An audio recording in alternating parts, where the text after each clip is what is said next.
Hey everybody, welcome back to Electric Cafe. My name is Tim Humphrey. Today's video is an album review on Utah Saints 1992 self-titled album. Interesting time for electronic music. Um, if you'll allow me to give a little history lesson, if you guys weren't around for then.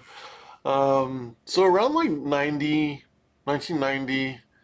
Well, actually, even maybe a little bit before that, maybe like going back to like '87, freestyle music was really popular, and even things like early Madonna and Expose and Taylor Dane and Jody Watley and everything like dance music was really getting big in the middle to later '80s, and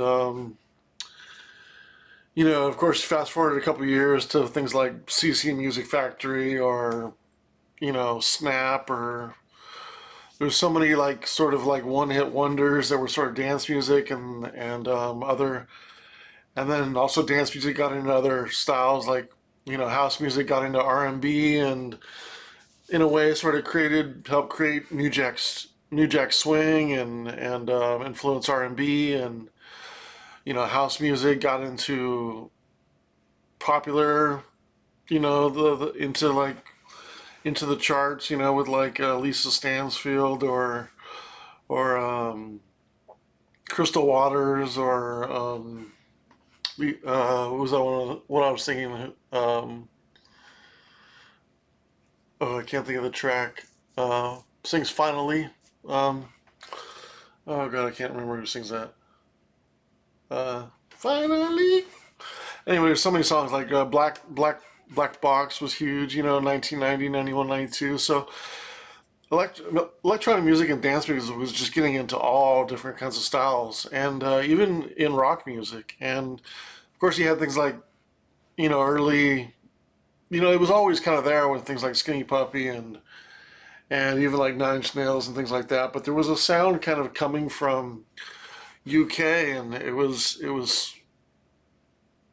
kind of that urban kind of, wouldn't say almost hip hop, but it was still like um, kind of it was dancey music, and it was sort of mixed in with rock music. And in 90, 91, 92 was huge with like EMF and Jesus Jones and Happy Mondays, and followed that right up was Utah Saints. And in those days, I mean, they kind of disguised themselves, or probably not on purpose, but in those days you could put out a video on a song and really nobody knew what kind of band you were. So a lot of people sort of thought that maybe Utah Saints was like a sort of a rock band and mixed with electronic music. And this album actually did really well, especially for the time. And there was really no, you think of like Orbital and stuff like that, like there was really no techno or rave sort of album that really hit the top 200. And this went to like number 165 in America, and it went. I think it was top 10 in UK, and it was led by the Something Good track, which um, used Kate Bush's Cloud Bursting track is kind of the riff. And this, they came out with a couple other singles, and then came out with an album shortly after. And I'm going to review that album today. And yeah, this is, I mean, I've got this album was huge back in 1992. It was really hard to not really ignore, but it was such an underground hit that Something Good was such a good track that um, it was just a huge hit that year. And then shortly after I got the album, and so I'm going to review the album today. So it starts out with, there's 10 tracks on the album. It's roughly 56 minutes, so it's a pretty fairly long album, but not really per se for a long album, for considering it's electronic music. Generally, techno and rave songs can go 6-7 minutes all day, and there's quite a few here that do on this album. So it starts out with Something Good, the first track from the album, and this is a classic. Really, it's the chorus is really where it all comes together. it's definitely, looking back, it's been a few years since I heard this album in full. Quite a few years, probably. I just decided on randomly to kind of choose an interesting one to review today. But it's 1992 and 1992 techno in all its glory, for the good and the bad. The piano is great on it. The sample is great. Maybe the song goes on a little bit long. It's like pushing like almost 5.5, 6 minutes. So it might be a little long, but once you hear it, it's not too much to the song, but once you hear it, it always kind of stays with you, and especially if you knew Kate Bush and knew the track Cloud Bursting, it kind of makes it extra special because it's such a unique track to put into dance music. Something from Kate Bush was really interesting for the time. I got this track 3.5 stars, so really strong track, really good track. Not really surprised that it's tied for my favorite with one other track. It's kind of, most people know this album from that track. And then the track number two, I Want You. This is kind of the element. It sounds sort of like a Jesus Jones EMF type song. It's got that rock and that electronic blend, and the chorus is really good and catchy. I remember hearing this on alternative radio at the time. In the summer of, I think it was the summer of '93. I think it was actually a single, and it's a good song. I got 2.5 stars, right in between good and very good. Then track three, What Can You Do For Me? This is one of the better techno songs on here. Nice melody. It's very much like Orbital. Kind of one of the best progressions of techno and rhythm on the album. Considering it's a fairly long track. I think it's around 7 minutes, and um, if I'm not mistaken, I think this is the version around 7 minutes, and it works really good. It's a little bit repetitive, but you know, um, nothing too bad, nothing too crazy. Um, the progression is really good with the sounds, and of course it samples Eurythmics. So I kind of, if it sounds familiar when you hear it, it's because you remember the original Eurythmics song. I got 3 stars, really really good song.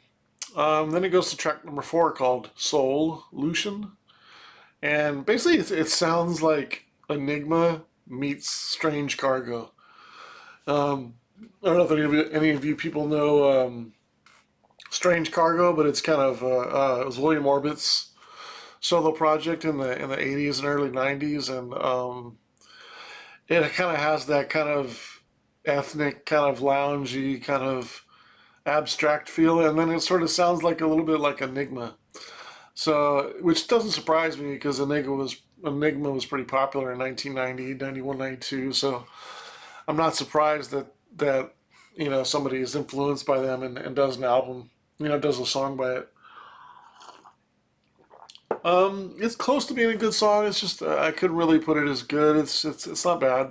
I got it 1 star and 1 and 3/4 star. Excuse me.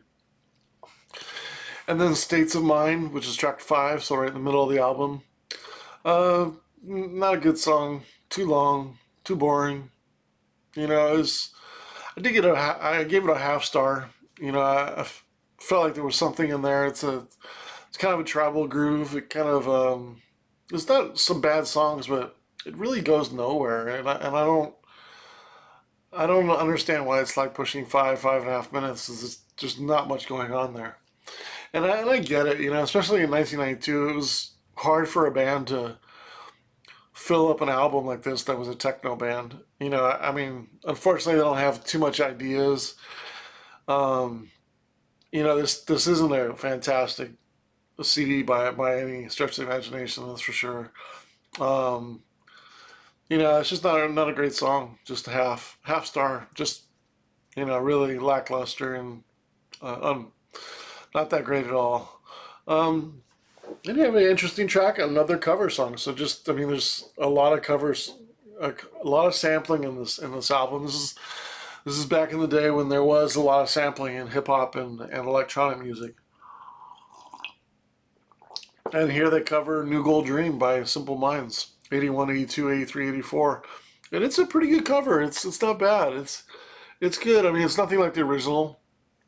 It's a pretty good attempt at it. You know, nothing fantastic, but you know, I think maybe some others might like it a little better than I do, but I think it's a good track. I got it 2 stars, but you know, it's nothing compared to the original, and I don't know if it really improves on the original anyway. And it's kind of just a solid electronic cover of it, you know.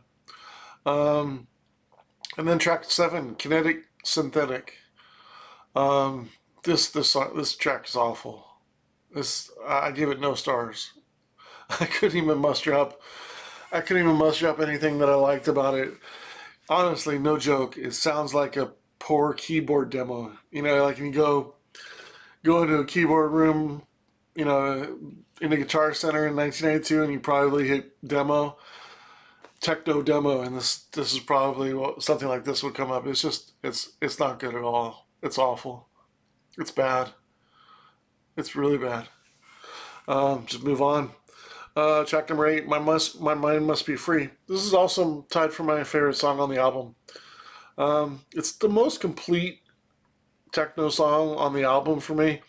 Something Good is really strong track as well, but Something Good really only has really 2 things: the chorus and the verse, and there's really not too much. But this track has a lot of different parts to it, probably 4 or 5 different parts, and sort of it's still kind of sequenced, you know, in those parts, and then it kind of comes back to those parts, and it's pushing over 7 minutes, so it's a long track. It does each part a couple times, and you know, considering that there's so many different parts, and it doesn't just repeat one, you know, a couple. It seems like the most complete song for me on the album.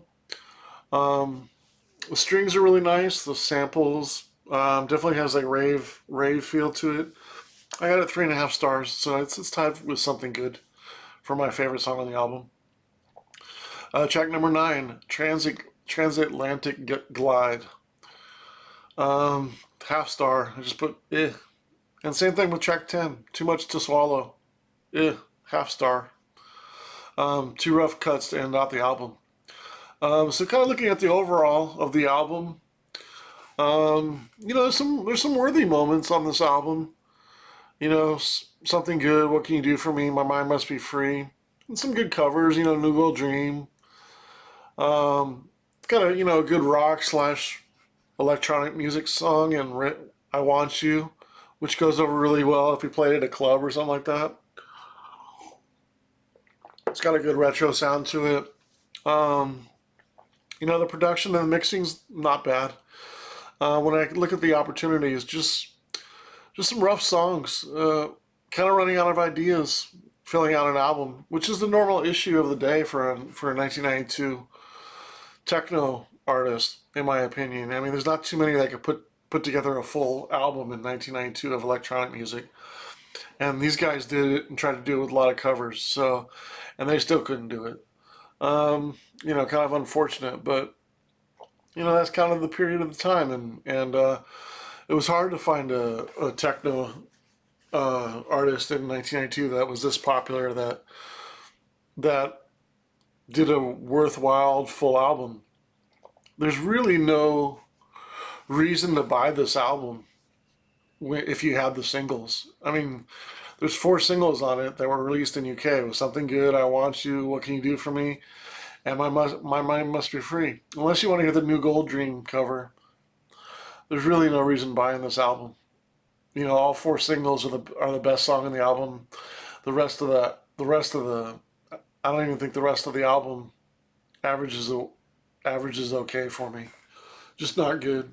You know, when I add up the stars, the rating of all the tracks, I get to a 17.75 stars rating, and you divide that by 10 songs, you're at a 1.77. So less than good. You know, in between, you know, okay and good. You know, I got this. You know, good starts at 60 for me. I got this at 54 out of 100. So, you know, kind of unfortunate for the album, but there's some good memories on here. You know, Something Good, I Want You, What Can You Do For Me, and My Mind Must Be Free are still tracks that have a good retro feel and have some good memories. And I mean, when these guys came out in '92, they were huge for that year. Took them about 8 years to come up with a follow up to this, and that kind of showed that maybe they didn't have that many ideas to begin with too, because it took them that long to come out another album. But yeah, pretty much all their momentum was taken by this album, and they're kind of, for the most part, forgotten to techno lore and one of those rave artists from the early '90s that you kind of remember, but you don't remember why or remember where you heard the song or something like that. But yeah, for a little stretch of time there, they were a cool band, and you didn't know whether they were rock or electronic music, and they kind of did a little bit of both. In the energy that they brought to electronic music, it kind of had like a raw urban hip hop meets rock music in a full on electronic, and hats off to them for making some strong songs. Just couldn't really muster out a full album. But yeah, that's my review of 1992's uh, Moogle Dream. This is the U.S. version here because I live in the U.S. But yeah, 54 out of 100. Utah Saints, 1992.